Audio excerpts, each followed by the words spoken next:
Well, guess what? 2 years later, not only is Twitter still here, it's X now, and it very likely changed the outcome of the presidential election. Do you think that Donald Trump would have won in a world where there was no public square for us to congregate and discuss ideas? If we had left it strictly to the mainstream media, if the only news source that people had was ABC, NBC, CBS, CNN, MSNBC, how might that election have turned out differently? What if it was just Facebook? What if it was old Twitter where you could lose your account? The Babylon Bee lost their account for satire. Lost their account for saying that a biological male was their man of the year. And now here we are 2 years later, and not only is X thriving, but it's driving the public discourse. As Elon said, you are the media now. But what if Elon were to purchase MSNBC? Where would you start? You know that he's going to strip it down to its bones. 80% of Twitter employees purged. Where do you begin at MSNBC? I've got some ideas. Let's start with Rachel Maddow. Joe Rogan has offered to come in and do her job. I mean, that's a huge upgrade right there. He says he'll wear the same outfit and glasses. He'll tell the same lies. I'm sure that he could call Mark Cuban and get the costume. Isn't Mark Cuban the new Rachel Maddow? They're like the Maddow sisters, those two. But Joe Rogan would offer to do that. What a service that Joe Rogan is offering there. But why Rachel Maddow? My producer asked me to say who are the first 5 people that I would fire if I were Elon Musk, and to state my reason why. So I'm going to do that. Are you ready? I'm going to go through my list. Here are the first 5 I would fire, and I'm going to give you my reason for each one. Let's go. First, Rachel Maddow sucks and is full of shit.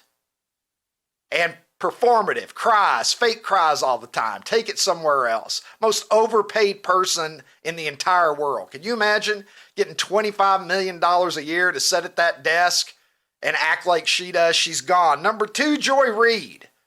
Sucks, full of shit, sees racism in everything. Gone. Number 3, Jen Psaki. Sucks, full of shit, mouthpiece of the Biden administration. Yesterday's news. Gone.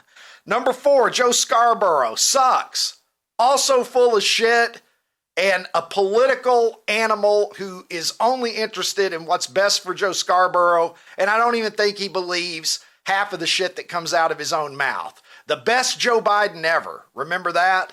This is the best Joe Biden ever. Get the fuck out of here. You're fired. And you can take your wife with you. Mika Brzezinski's gone as well.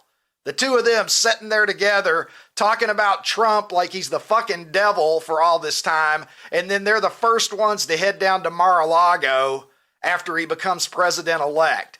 Well, you know what? When you get past Mar-a-Lago, keep on fucking going because you're out of here. You're not coming back to MSNBC. That's Ricky Cobb's version of MSNBC. And I got a feeling that Elon Musk's version probably looks about the same. You have to just go ahead and start over. Blow it up and start over. There might be some good camera people over there. Maybe they've got a couple of talented producers. I'm not saying that you can't pluck a handful of employees from the current roster and keep them, but the on-air talent, blow it up and start over. Speaking of on-air talent, and I mean legitimate on-air talent, not MSNBC talent, I'm talking about, of course, the international streaming star who joins me now from Nashville, Tennessee, Ronnie T-Shirts. And Ronnie, you know, maybe you're the one who should be in charge of restructuring MSNBC. I'm sure you've got some good ideas. So you're saying I don't suck and I'm not full of shit? You don't suck.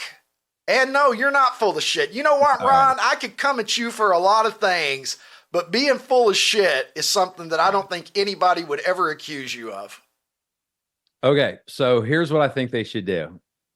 I think he should rebrand it XTV. So it's a brand extension of X. And I think for at least 2 or 3 months, all the people that you said suck and are full of shit and you want fired, they have to stay. They have to stay and they have to work for Elon. They want their paycheck. They've got to work for X. I think that would be hilarious, Ricky. But in all honesty, I don't like he has to. The only reason to buy it is because it's got an existing spot on all the TV platforms, right? Like so on YouTube TV or wherever people consume it.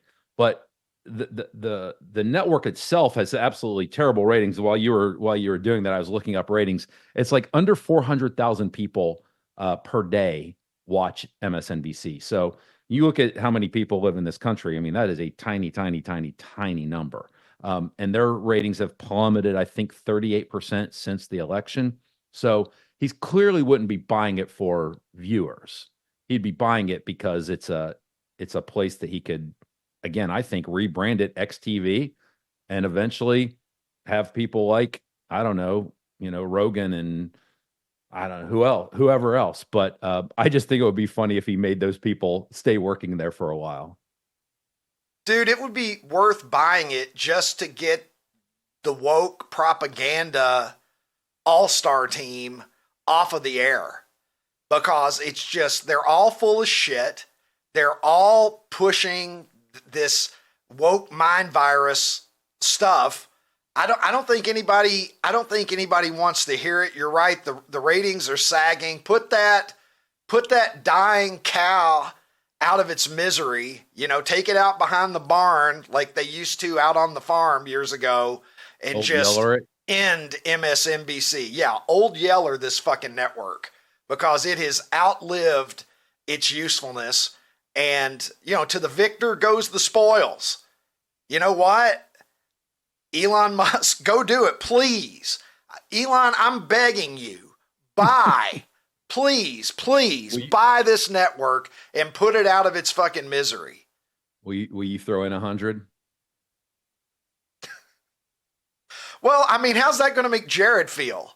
I didn't throw in 100 for him to go to the Penn State-Ohio State game, but now I'm going to turn around and drop a C note on getting rid of MSNBC. I don't know. Leave me out of it.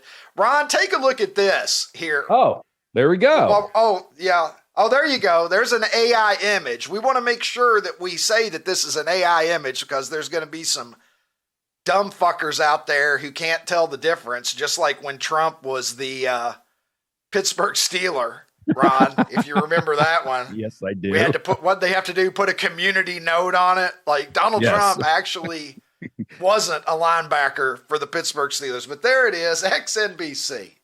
Yeah, let's do it. I'm all in favor of it. Well, Ron, a little bit of laughter here. I want you to take a look at this little bit, a stand-up comedian talking about Elon and Tesla and what Elon's purchase of Tesla might have done to the psyche of the people who have purchased these vehicles. My favorite thing about the election is a lot of liberals were driving Teslas. And now they're fucking trapped. Dark MAGA Elon came out. Gotcha! The T on the back is for Trump.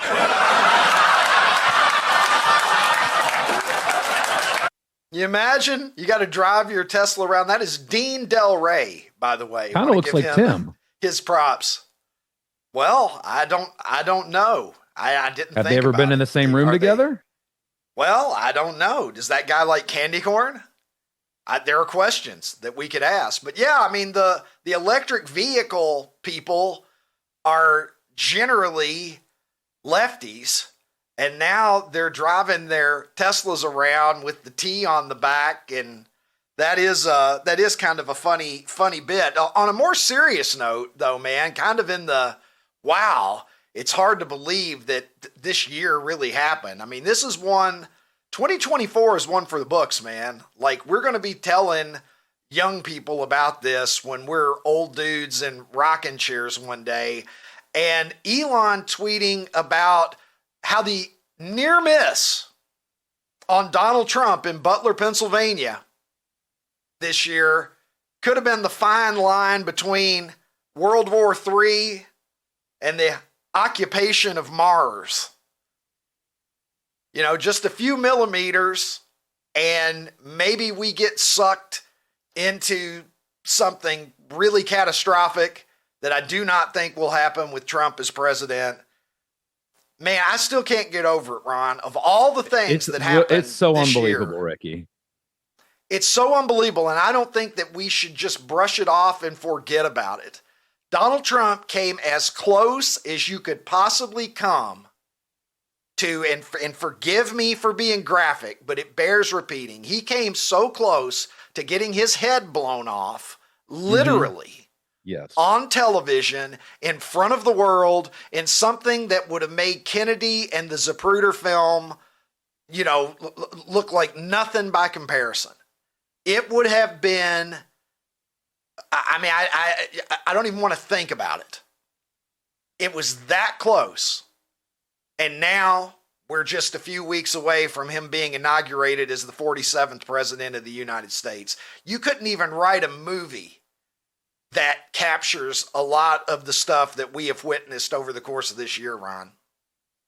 I mean, hell, the Ricky Cobb show started in 2024. I mean, that would have to be in the top, what, 600?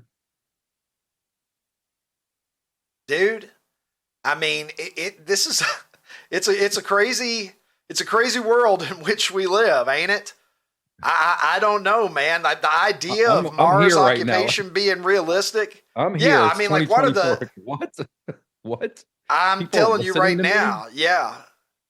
This is a fever dream. I'm going to wake up. I'm just convinced, Ron. I'm going to wake up one day with like some hot case of COVID or something, and I'm going to be like, man, I had a dream that Trump got reelected. I had a dream that Elon Musk is going to go to Mars. I had a dream that I had a fucking talk show. And hey, dude, I made you my sidekick. And they actually went for that. Can you believe it? Clay Travis thought that was a good idea. Holy fucking shit, dude. It's trippy. But yeah, this year, like man, on a personal show. level, it's like the Bob Newhart show. I'm going to wake up in bed probably with like my first wife from like 30 years ago. And I'm going to say, what the hell happened? I had kids. I had 5 daughters. I don't know, Rod. It's a crazy thing. Did you see where Chuck Woolery passed away, Ronnie? I did. The great game show host, the host of Love Connection. He's the one that'll be back in 2 a lot of other things. You do that? 2 and 2, baby. Yeah. We'll be back in 2 and 2. I don't even know if that was accurate. I never timed him. Means. I just took it. 2 minutes and 2 seconds. Yeah. 2 minutes and 2 seconds. He wasn't being like that cryptic.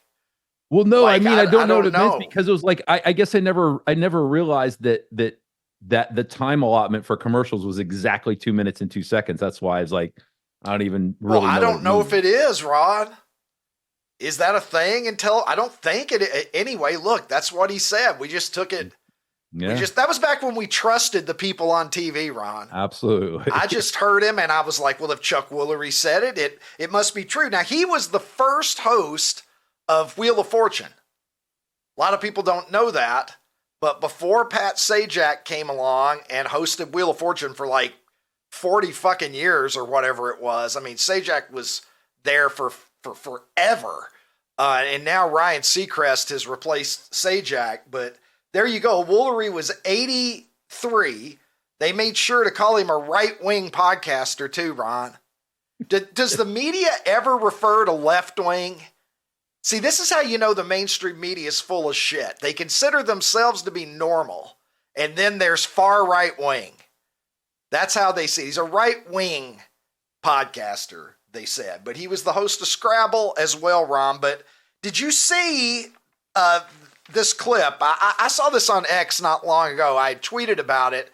One of the most bizarre moments in the history of Wheel of Fortune here. I want you to take a look at this and then give me your thoughts. Okay. I'll buy a bell. Okay. An O. 2 O's. I'll solve. Okay. Another feather in your hat. I'll solve. Okay. Another feather in your lap. No. Although the feather is moving around. A P. Yes, there's a P. Spin or solve. I will solve. Okay. Another feather in your map. So what letter would you like? A C. Is there a C up there anywhere? There you go. You want to solve this? Yeah, I'll solve.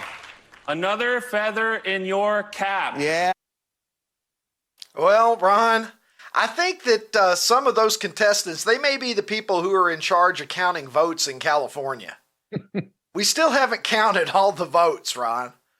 What the fuck? I mean, it's a good thing this election wasn't any closer than it was, because how the fuck are we still counting votes anywhere in the United States of America? That election was what, 3 weeks ago tomorrow?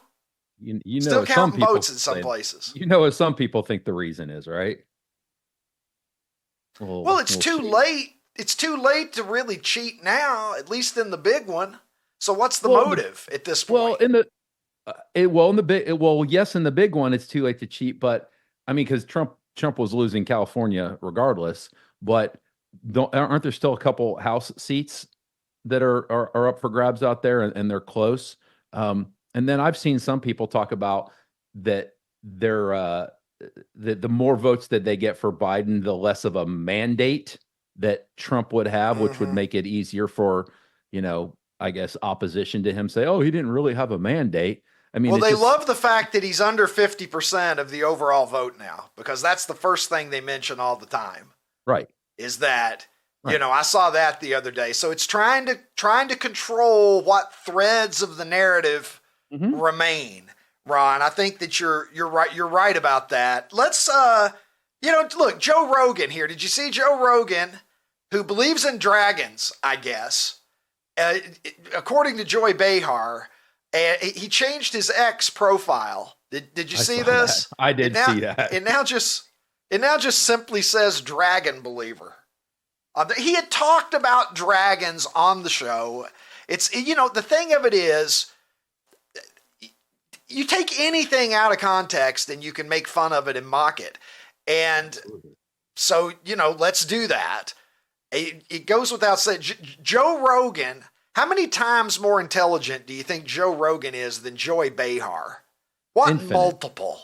Infinite. 6 times, 8 times, 12 times, 30. It's like a math problem you can't solve. You could fit 35 of Joy Behar's brains into Joe Rogan's cranium and he would lose IQ points. But people believe dumb shit that gets said. But Joe Rogan is just bodying The View. Every time The View goes to take on Joe Rogan, they get crushed. He's running through them, Ron, like a roller derby team. I would say. Down to the whole league manager staff. Look at Harold Jackson. Take a look at this, Ronnie. I love this so much. Look at this. Here comes Joe Rogan. There goes Behar. There goes Sonny Hostin. Hang on. Here we go. Wait a minute. He's gaining some steam. Right here, Whoopi Goldberg and whoever the other idiot is. There's another one. I don't even know that chick's name. The entire roster down. Metaphorically speaking, of course, Joe Rogan would never use actual violence of that nature, but Joe Rogan is owning The View. I'm feeling good about it. Let's see here. Let's just go ahead and empty the bag, Ron, on some things that are going on, because what gets me is the left, they're still holding on to the same shit that caused the country to turn away from them. They can't let go of who they are, even though it's been rejected by the American people. And I think that the momentum of the right is just getting higher right now, partly because we got people like Donna Brazil out there who cannot wrap their minds around why they lost. While I do believe that they made significant gains, there's no question immigration became an issue. But I'm not going to get into this, oh, the people are too damn woke. That wasn't an issue. What happened? Yeah, it was. I disagree with you. I know, and that's why you're going to keep losing. Bill Maher trying to tell her, and Bill Maher doesn't entirely get it. Sometimes when I listen to Bill, I'm like, man, Bill is so close to getting it. Yeah, right. I feel like Bill is so close to getting it, but he can't quite get there. Yeah, he's like two steps forward, one step back. He's been a lefty for so long, he just can't quite get there. But compared to most people on the left these days, Maher is a pretty reasonable guy, and he's trying to tell her, hey, listen, if you don't think the woke had anything to do with it, you are sadly fucking mistaken. Sadly fucking mistaken, because I think that was a big part of the component of this for the reason for why they lost. A lot of regular, as Megyn Kelly said, the normies. At some point, it's like, you know what? Can we just be halfway normal as a society again for a minute? And look, and Disney continues to perpetuate this because, Ron, you may not be aware of it. There's a new movie, Wicked, that's out now. It's some Wizard of Oz based thing. It stars Ariana Grande and some other people. They're talking about the movie, and you might be interested to learn about the chickens in the movie Wicked. Every day in the Emerald City is a Pride Parade. Oh my God, right? yeah. I mean, look at That's actually great. But it's true. Yeah. Even like the chickens. The Those snow chickens leopard with are the little gay. cape. Oh. Yeah. How do you know if a chicken's gay, Ron? Apparently, like all of the animals in Oz are gay and members of the LGBT community. I had no idea. So when two chickens of the same sex love each other, Ricky, they express. Could you explain this to me in a way that I can understand? Apparently just all the animals in Oz are gay.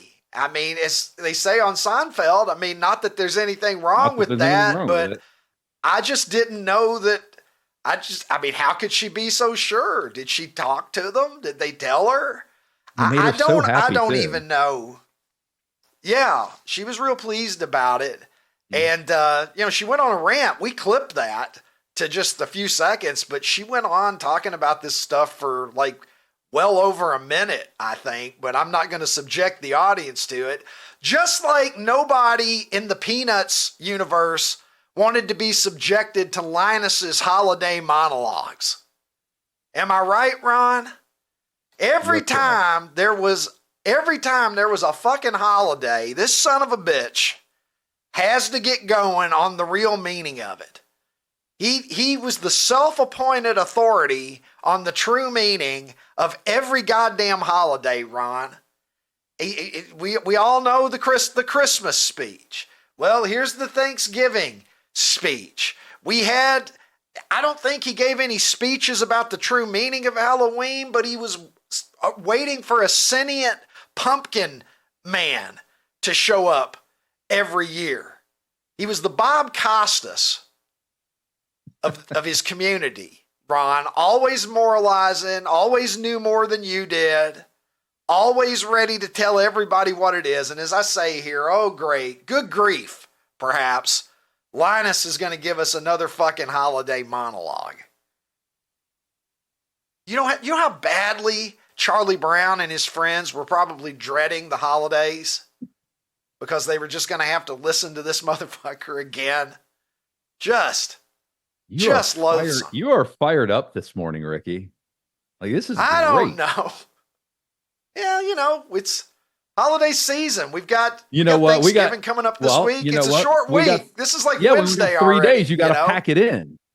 3 days. You're right. Yeah. I got to get 5 days of enthusiasm into this week. And so I'm starting here. Ron, in Australia, they are putting forth a social media ban, at least that's been proposed, to ban users under the age of 16 from TikTok, Snapchat, X, Reddit, Facebook, and other platforms such as that. And Elon is calling it, quote unquote, a backdoor way to control the internet for all Australians. And so he's cautioning against this because Australia is another one of those places, like the UK, like Canada, where they're cracking down on free speech, and like they wanted to do here if we had listened to idiots like Tim Walz. I'm still pissed. Tim Walz, who follows me on Super 70s.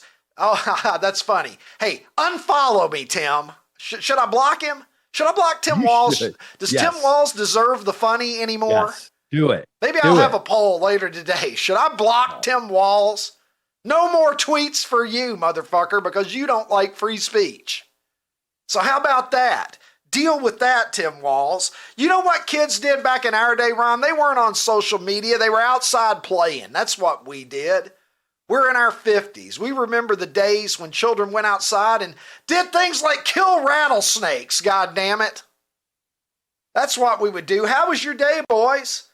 Played some Atari, rode our bikes to the woods, saw a rattlesnake, shot that motherfucker with a rifle, played some wiffle ball at Tommy's house. Then we went to the drugstore for some baseball cards. Tommy's home? I thought the Wilsons were on vacation. It didn't even make your parents bat an eye. You just went out and you did shit. We did dangerous shit.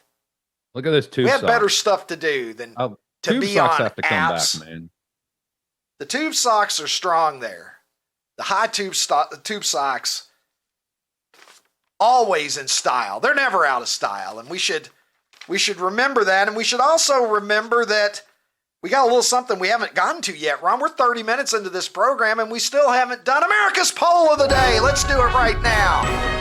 Over at Super 70 Sports on X. I don't know, Ron. I'm starting to think I shouldn't have done that cocaine before the show. Maybe it wasn't the best idea. Note to self, do the cocaine after the show, not before the show. And today we've got a little bit of history, Ron, because this poll comes to us for the first time in the history of the Ricky Cobb Show. It comes to us fully authored by producer Tim. So let's see what Tim has left us, and we'll both react to this one, Ronnie. Tim has given us 4 pretty interesting options here. We've got Hot Pockets. What are you going to pick? Hot Pockets. Chuck Woolery. Tim is a big believer that we should have something tied to the show in the poll every day. So he is including Chuck Woolery. I'm a little concerned that, maybe the fact that the guy just died, is that gonna make people more sympathetic to him? He's gonna get too many votes. Death bump. Yeah, we're gonna see if there's a little death bump that we got to work into our. Is you're predicting today, Ron? Just consider he could get the just died yesterday sympathy vote. Reebok pumps, which D Brown. You couldn't pump those fuckers up enough to give me a vertical leap, unfortunately, but they worked for D Brown, as you said, Ronnie. And then Caribbean Queen, the great Billy Ocean 80s jam right there. They were living the same dream. Same thing. Yeah, no more love on the run. Beat as one. Love on the run. Love on the run. Wow, Ron. Can we get the Yacht Rock playlist consultant to join us? Maybe we could form a little Yacht Rock cover band. I don't know. We get Tim on the maracas. Maybe. Could be good. So, Ronnie, as always here, tell me how you're going to vote and give me your prediction. I'm going to vote for Caribbean Queen. I'm just putting it out there. That's right. my choice. Fuck Hot Pockets because you just couldn't cook them correctly. They're either way too damn hot or they were hot on the outside and then freezing cold on the inside. So no, I mean, the concept of them are fine, but no. Chuck Woolery. I mean, I will say back in the day, when I was a younger man, Hot Pockets were very convenient for a lazy young male who didn't possess a lot of kitchen skills. So I will give them that much. I do love the Jim Gaffigan bit on Hot Pockets. So I do. So maybe that'll get a little bump because of Jim Gaffigan. Hot Pockets. Chuck Woolery. Yeah, he's fine. Reebok pumps. I don't think I ever owned a pair of Reebok pumps. I also voted for Billy Ocean. Nor did I. I'm going to go with Billy Ocean. Now, who do we think? I saw Billy Ocean in concert. What do we think? Did you really? Yeah, he played at the Newport Music Hall on campus my freshman year, and so I went and I saw Billy Ocean. It was a pretty good concert, actually. Yeah. Sweet. Did you get laid that night, Ron? Did you get laid that night? I think I still hadn't been laid yet. Okay. All right. Well, yeah. Billy Ocean, he's helpful in that regard. I hear. I think it's between Hot Pockets and Caribbean Queen, dude, in terms of what's going to happen here. I have no idea, Ricky. I'm not even going to guess. I don't know. I think Chuck Woolery is going to get a death bump. Wouldn't it be great if Tim just hits the quadruple 25 first attempt? Right. It's like when you go play golf with your, or you ever go on a date with like a girl, and I mean, I know you go on dates with girls, right? But if you ever gone on a date with a girl or a woman or a middle-aged woman, whatever stage you are in your life, and you're trying to show off maybe just a little bit of your athletic prowess somehow, and then somehow she just like does it better than you. No, that's never. You know what I'm talking about? Nope. All right. Well, I'm just going to be a little embarrassed if Tim comes right out of the gate and does better than we do. But let's light that candle, Tim, and see how you did, buddy. Here we go. He's voting in his own poll for the first time. And look at that. Bump. Yeah. See, death bump. If we did that poll last week, I'm not buying it. That's the sympathy. Yep. People going, I don't know. I don't think I like it. It's a death bump. Put an asterisk next to it and put something next to that. For God, cover that with a towel or something. For God's sake. We've gone a little too far beyond sausage. What's so funny here about that? Why is that funny? I don't get it. Ron, stop. What? Ron, are you fucking with me? So what? So you're anti like meat substitute stuff? Like I don't get it. Ron, are you fucking playing dumb right now? Of course I am, Ricky. It looks like shriveled penises. Thank God you are. Well, get it off the screen, for God's. You feigning ignorance is just causing us to have to look at this longer. Hey, OutKick fans on YouTube, if you enjoyed this episode, hit the subscribe button and make your way over to OutKick.com where you can watch the full episode.